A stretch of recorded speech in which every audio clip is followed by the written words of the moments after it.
नमस्कार। आज हम भारत में हाल ही में हुई दो काफी दुखद विमानन घटनाओं पर बात करने वाले हैं। ये जून 2025 में हुई। जी, दो बहुत ही गंभीर हादसे। हाँ, और हमारे पास इनसे जुड़ी कुछ रिपोर्ट्स हैं, कुछ जानकारियां हैं। तो आज हम कोशिश करेंगे कि इन स्रोतों को थोड़ा समझें, इनका विश्लेषण करें। बिल्कुल। देखें कि असल में क्या हुआ और जांच कहां तक पहुंची है। हाँ, तो चलिए शुरू करते हैं। पहली घटना वो अहमदाबाद वाली 12 जून 2025 को हुई थी। एयर इंडिया की फ्लाइट AI-171। हाँ, बोइंग 787-8 ड्रीम लाइनर था वो। सही। लंदन गैटविक जा रही थी ये फ्लाइट और टेक ऑफ के कुछ ही सेकंड बाद, मतलब उड़ान भरते ही अहमदाबाद के मेघानी नगर में एक हॉस्टल की इमारत से टकरा गई। बहुत ही भयानक हादसा था ये। विमान में 242 लोग थे, 230 यात्री और 12 क्रू मेंबर्स। और उसमें से 241 लोगों की जान चली गई। और सिर्फ यही नहीं, जमीन पर भी जहां विमान गिरा वहां कम से कम 38 लोगों की मौत हुई।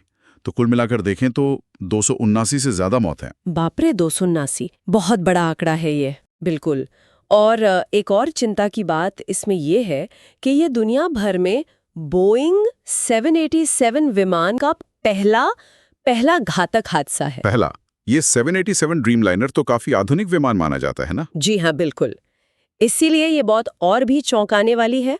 और अब यकीनन बोइंग और एविएशन रेगुलेटर्स, मतलब दुनिया भर के, इस पर बहुत गहराई से गौर करेंगे। सही कहा। इस हादसे में सिर्फ एक ही व्यक्ति बच पाया, है ना? हाँ, एक ब्रिटिश नागरिक है, विश्वास रमेश, 40 साल के। उन्होंने जो बताया वो काफी दर्दनाक है कि कैसे कैबिन की लाइटें झिलमिलाने लगी थीं और फिर उन्होंने मलबे में अपने भाई को बचाने की कोशिश भी की। कल्पना करना भी मुश्किल है। अच्छा, तो जांच का क्या स्टेटस है अभी? जांच तो बड़े पैमाने पर चल रही है। विमान के जो ब्लैक बॉक्स होते हैं, असल में दो होते हैं, CVR और DFDR। हाँ, कॉकपिट वॉइस रिकॉर्डर और फ्लाइट डेटा रिकॉर्डर। बिल्कुल, वो दोनों मिल गए हैं और उनका विश्लेषण किया जा रहा है, खासकर वॉइस रिकॉर्डर का। और क्या-क्या देख रहे हैं जांच में? किन पहलुओं पर ध्यान है? ये चीजें है, कैफे आसपास की CCTV फुटेज खंगाल रहे हैं।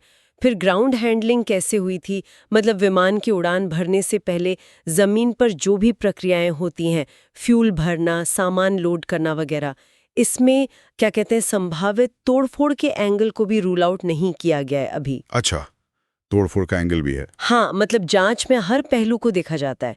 इसके अलावा पायलटों का पूरा इतिहास, उनका रिकॉर्ड और जाहिर है विमान के अपने सिस्टम्स की जांच तो हो ही रही है। कौन-कौन शामिल है इस जांच में? कौन सी एजेंसियां? देखिए, भारत की तरफ से तो DGCA और AIAB मुख्य रूप से हैं ही। Director general of civil aviation और एयरक्राफ्ट एक्सीडेंट इन्वेस्टिगेशन ब्यूरो। जी, इनके साथ साथ ब्रिटेन और अमेरिका की एजेंसियां भी मदद कर रही हैं। अमेरिका की NTSB, जो काफी जानी मानी संस्था है हादसों की जांच में, वो भी शामिल है। और बोइंग कंपनी और अमेरिकी FAA भी सहयोग कर रहे हैं। तो काफी सारी राष्ट्रीय और अंतर्राष्ट्रीय एजेंसियां मिलकर काम कर रही हैं। हाँ, बिल्कुल। इससे पता चलता है कि मामला कितना गंभीर और जटिल है। उम्मीद की जा रही है कि जो शुरुआती रिपोर्ट है वो लगभग 3 महीने में आ सकती है। और अब एयर इंडिया के बाकी 787 विमानों का क्या हो रहा है? उनके बेड़े का? हाँ, उनके बेड़े में जो बाकी 33 बोइंग 787 है, उनकी भी जांच और निरीक्षण का काम चल रहा है, एहतियात के तौर पर। समझ गया। एक और बात सामने आई थी बीमा को लेकर। हाँ, वो भी एक अहम पहलू है। अनुमान लगाया जा रहा है कि जो बीमा के दावे होंगे वो करीब 1500 करोड़ रुपए, यानी लगभग $475 मिलियन तक के हो सकते हैं। 1500 करोड़? जी। और एक दिलचस्प बात ये पता चली है सूत्रों के हवाले से कि इस विमान की जो बीमा पॉलिसी थी उसकी लिमिट, यानी सीमा, दुर्घटना से कुछ ही हफ्ते पहले बढ़ाई गई थी। ओह, ये तो वाकई दिलचस्प है। क्या इसका कोई मतलब हो सकता है जांच के लिए? देखिए, जांचकर्ता इस पर जरूर ध्यान देंगे, खासकर अगर ये पॉलिसी लिमिट में बढ़ोतरी रूटीन रिन्यूअल से हटकर हुई हो। पर अभी कुछ कहना जल्दबाजी होगी। सही बात है। तो ये तो हुई अहमदाबाद की घटना। अब बात करते हैं दूसरे हादसे की, जो कुछ ही दिन बाद हुआ, 15 जून को उत्तराखंड में। जी हाँ। ये बिल्कुल अलग तरह का मामला था। जी हाँ, ये एक हेलीकॉप्टर हादसा था। आर्यन एविएशन का हेलीकॉप्टर था, केदारनाथ से गुप्तकाशी जा रहा था। सुबह करीब 5:20 पर उसने उड़ान भरी और लगभग 13 मिनट बाद ही गौरीकुंड के पास दुर्घटनाग्रस्त हो गया। और इसका कारण क्या बताया जा रहा है? मौसम? हाँ, जो शुरुआती जानकारी है उसके मुताबिक मुख्य वजह खराब मौसम और जीरो विजिबिलिटी, मतलब कुछ दिख ही नहीं रहा था। पहाड़ी इलाका, खराब मौसम, ये तो बहुत खतरनाक कॉम्बिनेशन है। बिल्कुल, ये घटना दिखाती है कि पहाड़ी इलाकों में खासकर जब मौसम खराब हो तो उड़ान भरना कितना जोखिम भरा हो सकता है। इसमें कितने लोग हताहत हुए? बहुत दुखद है, लेकिन हेलीकॉप्टर में जितने भी लोग सवार थे सभी 7 लोगों की मृत्यु हो गई। इसमें पायलट और 2 बच्चे भी शामिल थे और जमीन पर भी एक व्यक्ति इसकी चपेट में आ गया। ओह, और इस पर क्या कार्रवाई हुई? फौरन बचाव के लिए एनडीआरएफ और एसडीआरएफ की टीमें भेजी गईं और एहतियात के तौर पर सिविल एविएशन अथॉरिटीज ने उस रूट पर हेलीकॉप्टर की उड़ानें फिलहाल रोक दी हैं जब तक कि पूरी सेफ्टी रिव्यू न हो जाए। अच्छा, तो इस मामले में अभी जांच शुरुआती दौर में ही होगी। हाँ, अहमदाबाद वाले केस जितनी विस्तृत जानकारी अभी इसमें नहीं है, पर खराब मौसम एक बड़ा फैक्टर लग रहा है। तो अगर हम इन दोनों घटनाओं को देखें तो हमने समझा कि 2 बहुत गंभीर हादसे हुए हाल ही में।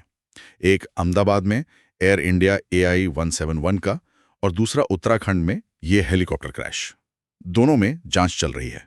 जी, और उम्मीद है कि वजहें जल्द सामने आएंगी। हाँ, यहां एक बात सोचने वाली है। ये 2 बिल्कुल अलग तरह की घटनाएं हैं।